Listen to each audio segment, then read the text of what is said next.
Number 4, coolest, Robert Redford. Yes. The reason is, which is a game I play at cocktail parties when no one knows what to talk about besides the weather. Who is the greatest movie star in history based on the definition of them being in the most great movies? And every time I go through the list, no one guesses Robert Redford. But when they hear it, they always agree. Larry.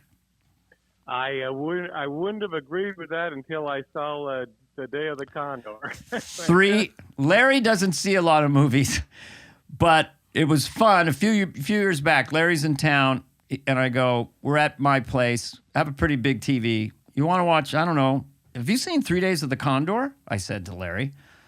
Larry said, no. I said, well, you're in for 2 hours of fun. So we put it on. Larry was a little fidgety. I was dreading it. He was like, oh, I got to watch it. So why were you dreading it? Just thinking it's going to... I just thought I'm not going to like it. It's going to suck. And my approach to everything in life. That's why... Jackie, nothing's going to work out. But then Larry was like showing, you know, when I first showed Jaws to Tom and Dex, my sons at the right age, 10 or 12, I put the movie on, I walk away, and I come back, and they're not blinking or moving. They're just completely transfixed, staring. And that's what happened to Larry that day. Larry turned into a 10-year-old boy. I looked over. He wasn't moving. He wasn't blinking. He wasn't even taking a drink of his Coca-Cola or Diet Coke, whatever your drink is, right? So, but that movie's brilliant. Just quickly, Butch Cassidy Sundance Kid. Redford was there, and he always was part of it, you know, either directing or producing. Then you look at 3 Days of the Condor, brilliant. You look at The Way We Were with Barbra Streisand.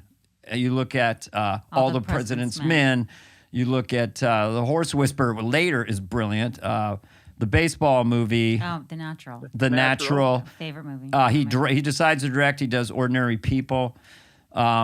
So that River Runs Through It was beautiful. River Runs Through It. So that's why I nominate Redford's number 4 on my list. And the thing I realized about making lists, once you make a list, it brings importance to what my choice.